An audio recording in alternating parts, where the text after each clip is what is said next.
Teman-teman yang saya muliakan, saya hormati, kita saling mendoakan. Izinkan saya mendoakan kita semua, mudah-mudahan hari ini kita berkumpul disehatkan oleh Allah Subhanahu wa taala.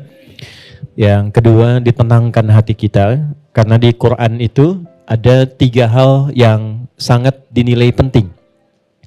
1, kesehatan. Jadi betapa banyak di Quran, bahkan saat sakit pun itu ada ayat khusus yang membimbing kita itu mempercepat lahirnya imunitas sehingga mendapatkan kesehatan lebih cepat. Ya, itu misal di Quran surah ke-26 ayat ke-80. Ini boleh kita amalkan karena itu ijazahnya langsung dari Al-Quran. Ini bahasanya Nabi Ibrahim alaihissalam. Tapi kalau sakit-sakit agak ringan ya. Misal batuk, misalnya kan serak, suara nggak keluar, atau pegal-pegal, atau sakit yang agak belum bisa ke rumah sakit tapi masih bisa kita optimalkan. Itu sambil dipegang yang kurang sehatnya. Lalu dikatakan begini, wa idza maridtu fahuwa yashfin. Teman-teman boleh catatkan itu di Quran surah 26 Asy-Syu'ara di ayat ke-80. Wa idza maridtu fahuwa yashfin. Maksudnya, kalau aku sakit pasti Allah sembuhkan. Jadi di situ ditanamkan cara psikologi, kalau sakit itu justru jangan mengeluh. Jangan merasa lemah. Justru saat kita itu merasa lemah, ya maka ada sel namanya SK kalau nggak salah atau NK ya. Itu ada sel yang memperkuat imunitas kita, dia akan jatuh saat kita merasa lemah. Banyak saat COVID kemarin demikian deh. Ya, saya baru tahu itu karena kemarin baru ngisi ada simposium 123 rumah sakit, kita diskusi tentang pendekatan agama dan pendekatan medis. Nah, salah satunya itu ternyata sesuai. Saya pernah mengisi di Kalimantan, itu maghrib akan dekat maghrib 10 menit lagi suara hilang. Lihat nyata suara hilang. Lalu kemudian sedikit dikasih herbal, kemudian dipegang baca ayat tadi itu. Ya Allah, engkau yang tugaskan aku, engkau yang ciptakan, engkau yang ujikan, pasti engkau sembuhkan. Kemudian kita tingkatkan keyakinan, alhamdulillah begitu mengisi, ada lagi. Dan setelah ceramah, hilang lagi. Ya supaya istirahat dulu gitu ya, nggak banyak ditanya gitu. Setelah itu kembali lagi. Itu 1. Nah yang kedua, kalau sudah ada penyakitnya yang divonis bahkan secara medis, ini nggak mungkin. Ini mustahil. Ini nggak bisa. Itu pindah nanti ayatnya ke Quran surah 21 ayat 83 sampai 84. Quran surah 21 Al-Anbiya ayat 83 sampai 84. Ya kita sambil nunggu rapi dulu baru kita mulai. Itu spiritnya tentang kisah Nabi Ayub. Ya, Nabi Ayub kan salah satu nabi yang diuji dengan penyakit, catat ini, yang tidak pernah dirasakan orang sebelum beliau dan tidak akan pernah dialami oleh orang setelah beliau. Ya. Dan pesan moralnya apa? Beliau kan nabi kan? Oke, rasul, orang soleh paling baik di zamannya. Sakit parah. Baik, saya mau tanya.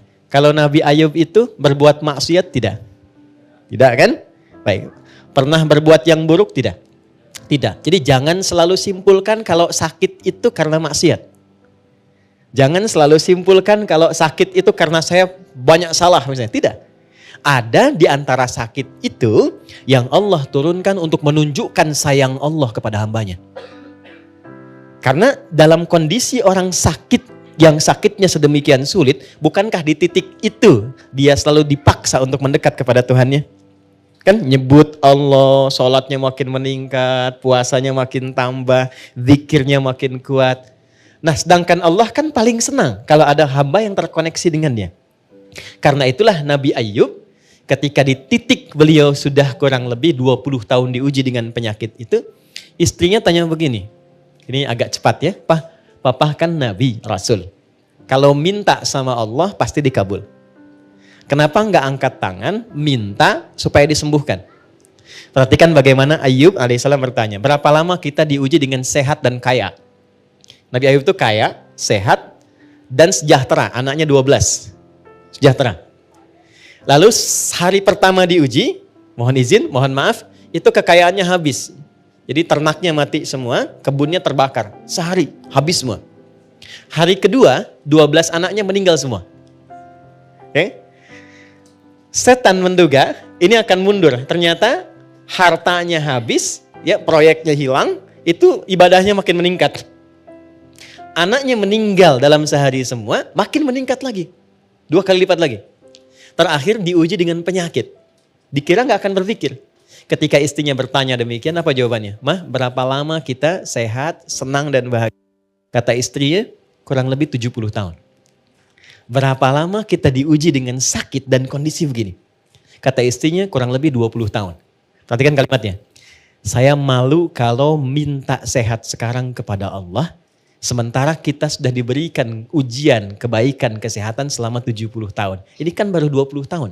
Nanti kalau sakitnya sudah sama dengan ujian sehatnya, dan bahagia sudah sama dengan ujian sedihnya, sama-sama 70 tahun, baru aku minta. Di titik kesadaran itulah ketika sakitnya sudah mulai mengganggu ibadah, tadinya sholat misalnya bisa berdiri, sekarang sulit. Perhatikan baik-baik. Disitulah kemudian baru Ayub memohon. Diabadikanlah permohonan ini di Quran surah 21 ayat 83 sampai 84. Wa Ayyuba. Dan aku buka kisah Ayub untuk inspirasi kata Allah. Idznada rabbahu anni massani yadurru wa anta arhamur rahimin. Ketika beliau berdoa, perhatikan doanya baik-baik. Ya Allah, penyakit ini telah menghalangi dan mengganggu aku untuk beribadah kepadamu. Jadi minta sehatnya itu bukan untuk olahraga. Minta sehatnya bukan untuk bekerja. Tapi minta sehatnya itu untuk ibadah. Itu poinnya. Barangkali dari sekian banyak kita diuji ada bagian organnya. Mungkin belum pernah dipakai ibadah. Ya kan? Nah, pesan keduanya, pesan moralnya. Kalau minta sesuatu ingin cepat, arahkan kepentingan ibadah. Jangan diarahkan ke dunia. Itu cepat dijawabnya. Sedangkan kau yang paling sayang kepadaku ya Allah. Kalau yang paling sayang tidak menyembuhkan, kepada siapa lagi aku mesti memohon?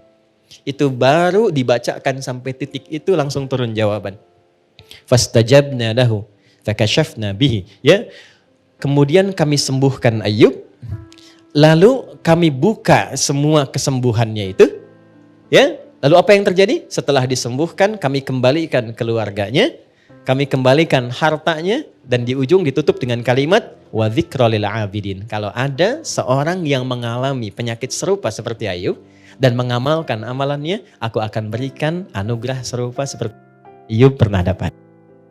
Jadi tidak semua ujian yang kita terima itu, baik masalah di rumah tangga, di pekerjaan, atau bahkan sakit, bukan menyebabkan karena kita pernah berbuat salah.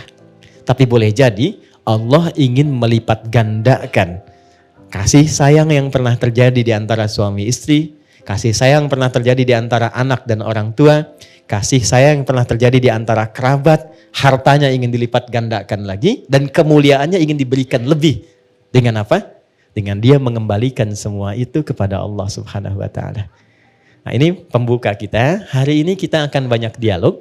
Saya hanya akan sampaikan materi singkat saja. Penutup di pertemuan yang lalu. Setelah itu kita lebarkan dengan diskusi sampai mungkin waktunya memungkinkan kita untuk berpisah. Itu mukaddimah. Sekarang kita baru mau mulai. Baik ya. Bismillahirrahmanirrahim. Di pertemuan terakhir yang lalu, kita masih dalam pembahasan tentang fikih sholat. Ya. Dasar pembahasan ini adalah pertanyaan tentang kenapa kita mesti sholat. Sudah kita jawab di beberapa pertemuan yang lalu. Teman-teman yang baru bergabung, silahkan dicek lagi rekaman sebelumnya untuk mempermudah bahasan. Yang kedua, ini juga paling penting, apa yang kita dapatkan saat kita sholat. Ya? Kenapa kita sholat? Sudah dijawab, intinya ada 2 jawaban pokoknya. 1, untuk membuktikan kebertuhanan kita kepada Allah. Katanya kita mengatakan la ilaha illallah, apa buktinya? Maka ketika kita mengatakan la ilaha illallah, Allah minta buktikan. Apa pembuktiannya ya Allah? Maka diturunkan, buktikan lewat ibadah, sholat kepadaku. Dalam sholat itulah kita menyebut nama Allah, Allahu Akbar sampai selesai salam. Baik, itu ada di Quran surah ke-20 ayat ke-14. Yang kedua, kenapa kita sholat? Sudah? Yang kedua, sholat didesain oleh Allah. Bukan hanya sekedar ibadah ritual dari takbir sampai salam, Tapi semua gerakan dan bacaannya disiapkan untuk membimbing pelakunya mendapatkan kesuksesan dan kebahagiaan di semua aktivitas yang ia jalani sampai wafat. Tolong catat baik-baik itu. Jadi sholat ketika diperintahkan bukan sekedar ibadah ritual yang formalitas. Anda berwudu, takbir, salam. 5 kali ditunaikan. Kalau ini yang kita tangkap dan kita pahami, besar kemungkinan potensi sholat itu akan dipahami sebagai beban saja. Baru tadi sholat, sekarang sholat lagi. Ya kan? Kenapa sih harus 4 rakaat? Karena apa? Karena pesan-pesan atau hikmah yang berada di balik ibadah ini tidak dipelajari terlebih dahulu. Itulah sebabnya Allah memberikan pesan sebelum sholat. Kalau engkau ingin mendapatkan kenikmatan sholatmu, kenyamanan sholatmu, menjawab pertanyaanmu, pelajari dulu tentang semua bacaan dan gerakan sholat dari mulai bertakbir sampai dengan salam. Itu yang dimaksud di Quran surah 29 di ayat ke-45 yang telah kita bahas. Ya, gabungan antara sukses dan bahagia. And happiness, sukses dan bahagia. Itu dalam bahasa Arab disebut dengan falah namanya. Jadi kalau sukses saja tanpa bahagia itu fauz namanya. Turunannya 29 kali disebutkan di Quran. Faiz, fauzi, faizin, fauzan, faizah. Kalau ada yang namanya faiz, fauzan, faizah, itu artinya orang yang diharapkan sukses selama hidupnya. Walaupun belum tentu bahagia. Ya itu nama ya. Kedua, kalau bahagia saja, tapi belum tentu sukses, itu fariha namanya. Fariha, turunannya farah, farahan. Ya, itu fariha. Jadi kalau ada yang namanya farhan, farah, orang yang diharapkan bahagia selama hidupnya. Walaupun belum tentu sukses. Nah, teman-teman tinggal pilih aja. Saya yakin pilih yang ketiga. Ya. Kaya tapi gelisah atau miskin tapi tenang? Oke. Kaya tapi tenang. Kalau Anda gabungkan kaya, sukses, dan tenang, bahagia, itu bahasa Arabnya falah namanya. Falah. Nah, teman-teman masih ingat gak kalau kita mau sholat itu panggilannya disebut apa? Panggilannya disebut apa? Adzan kan? Adzan itu dari kata udhun, artinya telinga. Jamaknya adzan. Lafadz ini kenapa disebut adzan? Ingin memberikan kesan yang kuat. Hei, dengarkan oleh telingamu, tanamkan pada hatimu. Aku minta sholat bukan ingin membebani engkau supaya ruku dan sujud. Aku enggak butuh itu.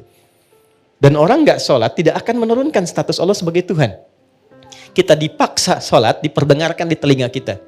24 jam. 5 kali sehari. Hayya 'alas shalah, ayo sholat. Apa tujuannya? Hayya 'alal falah. Jadi kalau teman-teman dengar azan, kalimat hayya 'alas shalah, ayo sholat, dan Anda tanya kenapa saya mesti sholat, itu langsung dijawab oleh Allah lewat ya, suara muadzin itu. Hayya 'alal falah.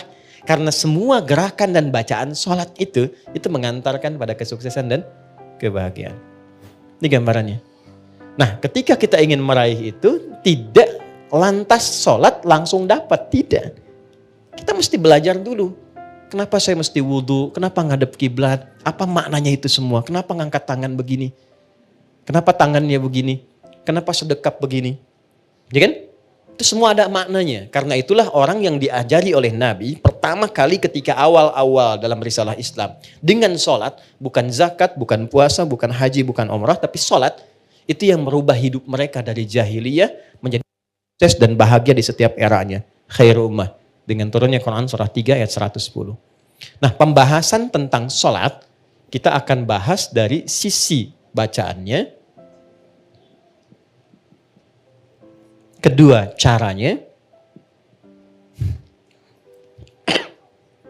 Ketiga, hikmahnya. 3 pokok ini. Dan sudah kita awali dari mulai wudhu sampai terakhir kita kemarin Al-Fatihah. Sampai ke iyyaka na'budu wa iyyaka nasta'in. Sampai ke titik itu. Jadi teman-teman yang baru bergabung dicek dulu yang sebelumnya. Lantas baru kita sambungkan ke topik kita kali ini. Jadi kalau ada bacaan, gimana cara bacanya? Setelah itu apa hikmah di balik bacaan itu? Sehingga saat baca itu kita merasakan kenikmatan bacaannya. Oke? Baik. Yuk, di titik ini saya mesti buka dulu supaya kita ada ketersambungan yang sama dalam pembahasannya. Hari ini kita akan sempurnakan dengan pembahasan akhir di penutup Al-Fatihah dan pembuka surah. Kita selesaikan berdiri, baru kemudian pertemuan berikutnya masuk ke ruku. Baik, teman-teman masih ingat di pertemuan yang lalu, kalau orang benar baca Al-Fatihahnya, dan sudah kemarin kita berlatih baca, masih ingat hadisnya? Kalau dia sampai bacaan Iyyaka na'budu wa iyyaka nasta'in, ya Allah, Engkau perintahkan aku sholat, ibadah, sekarang aku sholat. Dan Engkau janjikan saat aku sholat, Engkau akan mengabulkan apa yang aku mohonkan. Sekarang aku punya kesulitan, mohon mudahkan dan kabulkan apa yang akan aku mohonkan. Itu yang dimaksud Iyyaka na'budu wa iyyaka nasta'in. Oke, sekarang saya mau tanya sama teman-teman. Kalau kita diperkenankan untuk meminta apa saja dan itu dikabulkan, kira-kira mau minta apa? Surga. Baik, surga kan di akhirat ya. Rezeki, baik, rezeki di dunia ya. Sehat, apa lagi? Banyak ya? Banyak ya? Dulu kalau nggak salah ada acara di TV itu dalam semenit ambil apa aja gitu kan? Ya, yang kamu inginkan kan? Ternyata nggak sempat keambil juga semua ya. Oke? Nah, lihat hadisnya. Hadza baini wa baina abdi wa li abdi ma sa'al. Ini perjanjian untukku dan untuk hambaku. Kalau hambaku benar pada bacaan ini sampai di titik ini dari awal dia salat. Apapun yang dia minta aku akan berikan. Apapun yang dia minta aku akan berikan. Dan tidak sedikit orang soleh termasuk para nabi, orang-orang soleh yang hidup di setiap generasi, kalau setiap ada masalah rata-rata sholat. Demi Allah rata-rata sholat. Saya tidak bermaksud memberikan nasihat ya, hanya sharing saja. Ada pesan di Quran gini, kalau sedang ada masalah, khususnya di rumah tangga, itu curhatkan di atas sajadah. Itu poinnya. Kalau sedang ada masalah, khususnya di rumah tangga, curhatkan di atas sajadah. Itu ada di Quran surah ke-12 ayat 86. Innama ashku bathi wa huzni ilallah. Adukan, tumpahkan di atas sajadah. Maka yang pertama Allah berikan satu ketenangan dalam jiwa. Jadi walaupun solusinya belum ada, tapi hatinya sudah tenang. Ya. Awas sajadahnya nggak usah dilebarkan sampai ke Instagram, ke Facebook, nggak usah. Ya, di tempat kita ya. Semakin lebar, semakin meluas persoalannya. Itu janji Allah. Yang kedua, ketika kita tumpahkan, ketenangan diberikan. Nah, ketenangan inilah langkah awal yang memberikan kejernihan dalam berpikir sehingga kita mudah melangkah untuk menyelesaikan persoalan. Ketika jernih itulah baru Allah kirimkan solusi. Ya. Nah, sifat kita melakukan itu disebut dengan takwa namanya. Dan kalimat takwa pertama di Quran itu disandingkan dengan sholat. Takwa itu disebutkan 240 kali dalam Quran. Pertama kali disebutkan disandingkan dengan sholat. Quran surah 2 ayat 2 sampai 3.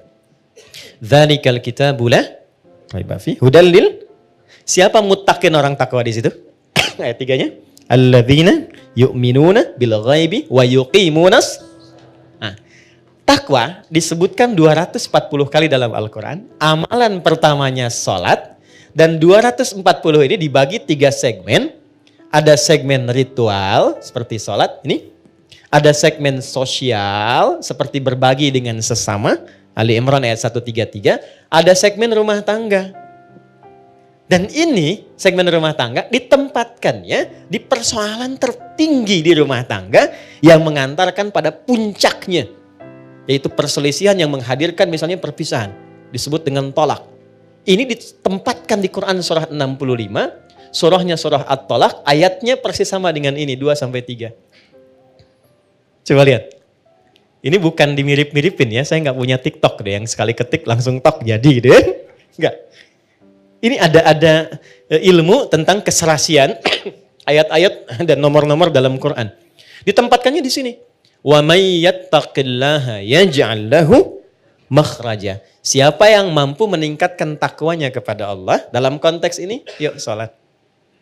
Yaj'al lahu makhraja. Dia punya masalah apapun, aku bimbing untuk menyelesaikannya. Dan hidupnya bukan gak punya masalah. Sebelum dihadapi Allah sudah kecilkan sehingga tak terasa bahwa itu persoalan. Itu poin. Ya. Betapa banyak solusi yang ringan tapi jarang dilakukan. Kita memilih berdebat dengan pengetahuan, dengan kekayaan, dengan macam-macam. Sehingga nggak selesai-selesai. Padahal solusinya simpel. Baik ya? Satu ini. Nah sekarang ada yang lebih dahsyat lagi. Begitu selesai benar baru sampai iyyaka na'budu wa iyyaka nasta'in.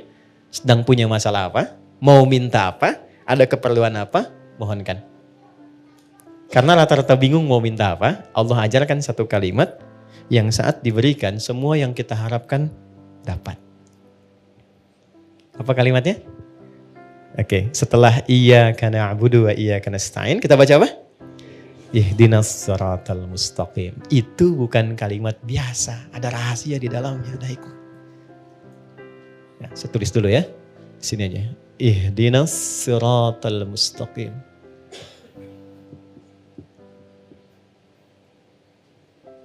Ya. Pelan-pelan. Nanti kita belajar sama-sama cara baca ini dan menyelaraskannya dengan suasana hati kita seperti apa. Karena ini dijawab nanti ketika kita baca ada jawabannya di ayat lain. Baik ya? Ihdinas siratal mustaqim. Nah, teman-teman kalau diterjemahkannya apa? Tunjukkan kami jalan yang lurus. Itu terjemah tekstual. Baik ya? Itu bisa efektif dibaca saat haji nanti. Ya, saya pernah jadi petugas 2010. Ada jemaah tersesat. Keluar dari maktab dia bingung ketemu tentara orang Arab, dia nanya. Jadi orang Arab yang gak bisa bahasa Indonesia, dia gak bisa bahasa Arab. Tapi pintar orangnya. Tidak putus harapan, dia buka gawang maktabnya, ditunjukkan. Pak katanya, ihdinas siratal mustaqim. Tunjukkan saya jalan yang lurus ke maktab. Ya? Tapi yang hebat tentaranya itu juga gak kalah cerdik. Begitu dilihat maktabnya kan ada di gelangnya itu. Maka dia tunjukkan siratal ladzina an'amta 'alaihim ghairil maghdubi 'alaihim waladdallin. Lulus jalan ini, jangan belok-belok kamu sampai gitu. Itu pernah kejadian. Oke. Ihdina. Ya Allah mohon tunjukkan kami. Ihdina itu dari ahda yuhdi, asalnya dari hidayah. Hidayah superlatifnya hudan. Oke, pelan-pelan. Ihdi itu bentuk permohonan. Berikan kami hudan. Ini asalnya. Ya, pelan-pelan. Berikan kami hudan. Apa itu hudan? Hudan itu asalnya semua solusi yang kita butuhkan dalam hidup. Simpel sekali. Semua solusi yang kita butuhkan dalam hidup. Contoh, Al-Quran itu disebut hudan oleh Allah. Al-Baqarah ayat 185. Ya syahrul Ramadan alladzi unzila fihil Quran hudan linnas. Kenapa Al-Quran disebut hudan? Karena isinya 6.236 ayat dari Al-Fatihah sampai An-Nas itu semua isinya solusi buat kehidupan kita. Tentang anak ada di situ, tentang pekerjaan ada di situ. Tentang maaf ya, semua hal yang kita jalani dalam hidup dari mulai lahir sampai wafat itu ada di situ semua. Jadi bukan ayat bacaan yang hampa makna, bukan. Itu semua kalau dikeluarkan, itu ada temanya secara tematik. Imam Al-Bukhari itu mengeluarkan 97 tema dari Quran. Disusun di dalam kitab beliau namanya Sahih Al-Bukhari. Bukan kitab hadis mata, bukan. Itu ada temanya. Dari mulai tentang iman, Anda bertanya kenapa iman saya suka naik turun. Kalau naik semangat ibadah, kalau turun saya agak malas gitu ya. Di sini nanti dikeluarkan ayatnya, topiknya apa, lalu ayatnya, lalu hadisnya, sejumlah 57 hadis. Ada bab bisnis kitabul buyu'. Teman-teman yang pebisnis, pengusaha, pengen belajar value dari Quran dan hadis, membimbing kita bisnis. Ya, demi Allah saya katakan, sahabat-sahabat Nabi dan tabi'in generasi setelah itu, yang mengaji dari topik ini, tema bisnis, itu setelah belajar mempraktekkan, tidak pernah ada yang kembali modal. Semua kembali untung. Dan kekayaannya itu di atas rata-rata. Ya, saya mau sebut Abdurrahman bin Auf, itu sebelum masuk Islam dan belajar dari Quran, itu kekayaannya itu standar aja walaupun kaya. Tapi setelah masuk Islam, itu kemarin riset saya tentang beberapa para sahabat, itu kekayaannya divaluasi kalau kekinian, itu sampai dengan 72.000 triliun. Dan ini riset ilmiah yang kemarin kami kaji, 72.000 triliun. Sekarang Elon Musk baru 3.000 ya. Jeff Bezos juga demikian kan. Baru di kisaran itu dulu 72.000. Dan hebatnya masuk surga juga tuh. Masuk surga juga daripada miskin gak jelas kan. Nah ini masuk surga juga. Oke. Jadi poinnya begini. Saya agak cepat langsung karena waktu kita terbatas. Ihdina, ya Allah berikan aku hudan. Solusi dari masalah yang aku rasakan sekarang. Nah saat teman-teman membacakan itu, coba di hatinya rasakan sedang punya masalah apa yang dirasakan. Gitu. Ini jarang dibaca begitu kan. Kan normal saja kan. Ihdinas siratal mustaqim, siratal ladzina an'amta 'alaihim ghairil maghdubi 'alaihim waladdallin. Amin, selesai. Sampai di situ benar untuk menggugurkan rukun dalam sholat. Sah sholatnya. Tapi Anda nggak dapat ini. Nggak dapat kenikmatannya. Jadi begitu Anda bacakan, ihdinas siratal mustaqim, rasakan dalam hati kita, nggak perlu diungkapkan, kita belum sujud. Nggak perlu diungkapkan, rasakan dalam hati ada masalah apa yang dibawa dalam sholat. Karena Allah itu maha tahu orang sholat itu pasti punya persoalan. Pasti bawa masalah. Ini kan tenang-tenang senyum-senyum itu, ya boleh jadi juga ada masalah kan. Nggak semuanya tenang kan dalam hatinya kan, sama. Nggak ada orang dari subuh sampai zuhur nggak punya masalah, itu nggak ada itu. Ya nggak ada, semua orang punya persoalannya. Maka Allah tunggu sampai zuhur itu, kita minta supaya diselesaikan. Maka ketika selesai zuhur, nikmat kita menjalani siang sampai sore. Itu hikmahnya demikian, filosofinya begitu. Jadi begitu Anda bacakan, ihdinas siratal mustaqim, ya Allah mohon berikan solusi. Kan? Atas semua persoalan yang hamba sedang rasakan saat ini dan Engkau maha mengetahui dengan itu semua. Oke. Lalu Allah berikan. Saya mau tanya teman-teman, mohon izin ya. Kalau diberi itu pengen cepat, pengen lambat? Ingin mudah, ingin sulit? Mudah kan? Baik. Kalau ada jalan berliku dengan jalan lurus, yang paling cepat yang lurus atau yang belok-belok? Lurus kan? Nah, lurus itu namanya siratal mustaqim. Mustaqim itu lurus, artinya mudah. Sirat itu lapang. Jadi sirat itu jembatan kan yang sering kita pahami ya, jembatan itu sebetulnya bukan jembatan sempit. Kan Nabi pernah sampaikan kayak rambut di bawah 7 kan? Ya kan? Nah itu menjadi sempit pada orang yang banyak maksiat dan kurang amal. Tapi bagi orang yang dekat dengan Tuhan, dia mendedikasikan kegiatan di dunianya untuk beribadah kepada Allah dengan berbuat baik, maka itu menjadi lapang. Ketika lapang itulah menjadi sirat namanya. Paham? Baik, jadi seakan kita minta begini, ya Allah, mohon berikan aku solusi dan lapangkan saat aku menerimanya, serta mudahkan dalam prosesnya. Jelas? Lapangkan aku saat menerimanya dan mudahkan dalam menjalani prosesnya. Oke. Saya kasih pertanyaan, kalau bisa jawab saya kasih hadiah umroh ya. Saya serius. Saya serius. Bintang 5 di Mekah Madinah. Oke. Salat sendiri kan? Ya kan? Walaupun berjamaah kan kita sendiri kan? Ya kan? Nanti sifatnya jamaah dengan banyak orang. Kenapa di sini mintanya tunjukkan pada kami, padahal kita sendiri? Ihdina. Kenapa enggak ihdi? Oke, silakan. Ya. Boleh?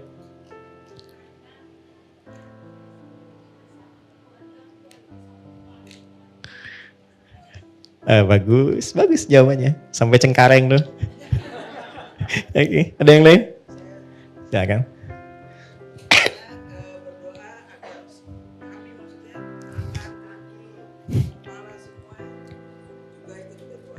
Bagus. Sampai migrasi. Waktu habis. Waktu habis. Dari sini, saya cepat saja. Gini.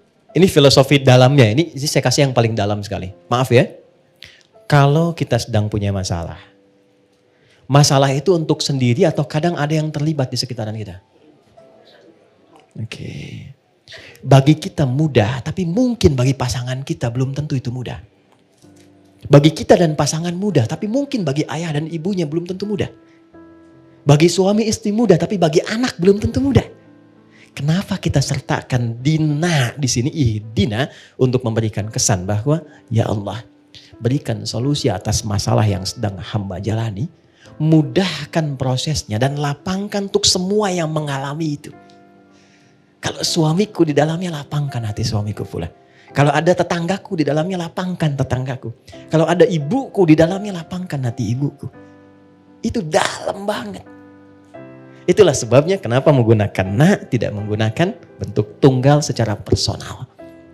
Jadi ketika kita menunaikan sholat, di situ Allah ingin menyelesaikan persoalan, masalah yang kita alami setuntas-tuntasnya, bukan 1-2 tahapan kehidupan.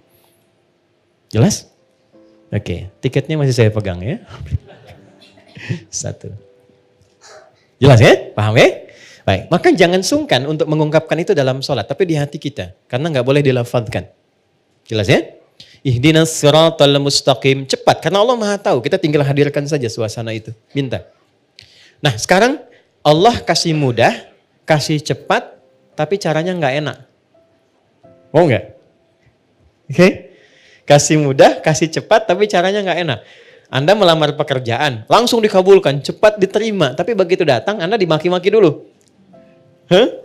Lain kali nanti kalau ke sini, pas kerja, kamu pintar, tapi pakaian kamu nggak layak. Besok kamu ganti kayak gini. Ini perusahaan begini. Nggak cocok nanti kalau kamu pakaian begini. Tapi kamu diterima.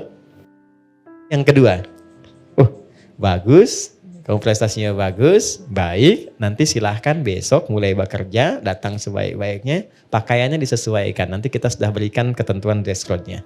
Enak yang pertama, enak yang kedua. Yang kedua, sesuatu yang melahirkan ketenangan, kenyamanan, kenikmatan, itu bahasa Arabnya an-na'ama yun'imu. Nikmat sifatnya. Kalau kita minta kepada objek yang ada selain kita atau di depan kita, atau yang gak ada tapi kita minta, gunakan tak setelah an'ama menjadi an'amta.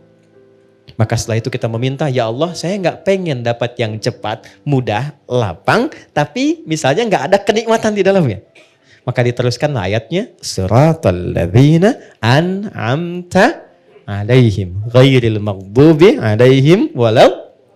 Ya, jangan sampai di situ ada, mohon maaf ya Allah, ya kita minta misalnya ya Allah jangan sampai solusi itu datang diberikan, tapi muncul juga rasa-rasa yang tidak mengenakan.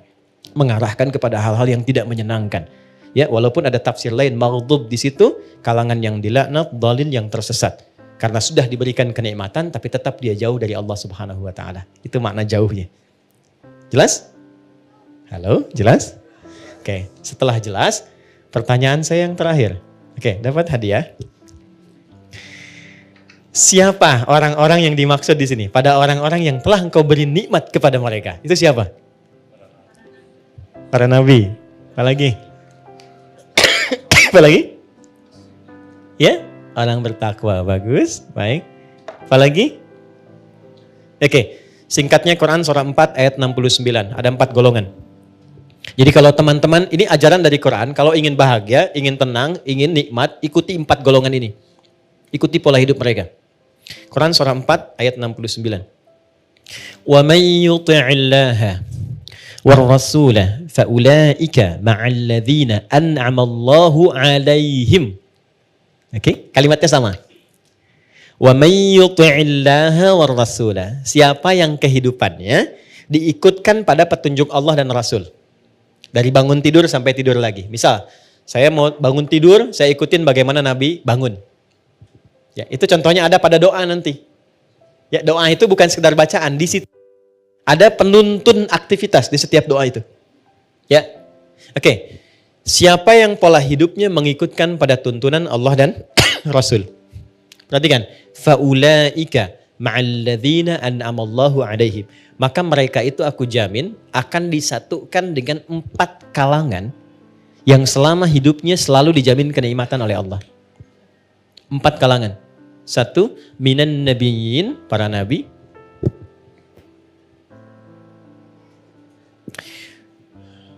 2, siddiqin, orang-orang yang membenarkan Quran dan mengamalkannya. Misal, kata Quran, berjilbablah perempuan. Maka dia membenarkan ayatnya dan mengamalkannya. Itu siddiq namanya. Jelas? Laki-laki misalnya, bangunlah tahajud walaupun sunnah. Anda benarkan ayatnya, Anda amalkan itu disebut siddiq. Yakin sepenuhnya dengan mengamalkannya. Kenapa Abu Bakar disebut Siddiq? Karena beliau paling yakin apapun yang Nabi sampaikan itu seketika diyakini, walaupun bagi sementara orang itu belum mampu ya dipahami dengan logikanya. Karena itu disebut dengan Abu Bakar as-Siddiq. Oke, 3. Ini Siddiq. 3 syuhada. Orang yang wafat yang saat hidupnya sering mendedikasikan kegiatannya untuk ibadah. Maaf ya, jangan hanya dipahami berperang misalnya secara militer, tidak. Anda bekerja niatkan karena Allah. Di rumah tangga niatkan karena Allah. Posisikan istri sebagai titipan Allah. Istri suami sebagai titipan Allah. Menyayanginya karena Allah. Posisikan anak sebagai titipan Allah.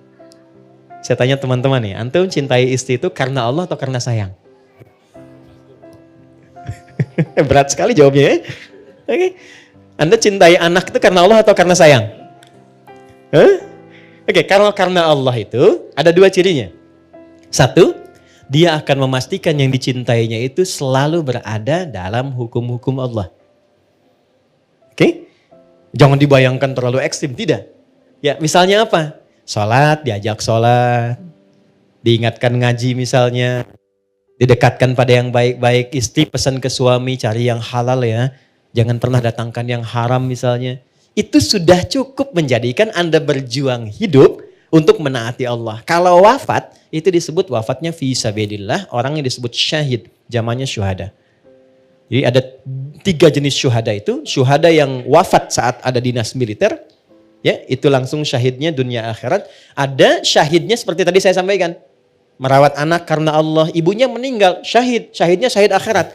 Dimakamkan seperti biasa, tapi statusnya syahid. Itu kenikmatan surganya luar biasa. Kalau nggak percaya silahkan, lakukan dulu ya, nanti saat di ujung kematian itu ditampakkan hasilnya. Yang keempat, solihin, tingkat paling akhir. Wassalihin. Ya. Saya akhiri di sini dengan cepat. Solihin itu singkatnya orang yang memastikan semua kegiatannya baik. Ya, kalau memandang yang baik. Kalau bicara, dia bicara yang baik-baik. Kalau kira-kira yang mau dikeluarkan itu kurang baik, dia tahan, dia nggak ungkapkan. Ketemu sama istri nih, ada beda pendapat, dia mau cerita. Kemudian mau keluar kata-kata nggak baik, dia jaga supaya menenangkan istri, nggak menyinggungnya, itu masuk kategori ini. Oke? Begitu sebaliknya, ujung kepala sampai ujung kaki, dia arahkan melangkah pada yang baik, bekerja yang baik, maka masuk kategori ini. Untuk perempuan salihat, untuk laki-laki salihin. Ini poinnya. Jadi kalau ada orang-orang ingin hidup tenang, ingin nyaman, minimal ikuti pola hidup para nabi, nggak terjangkau yang ini,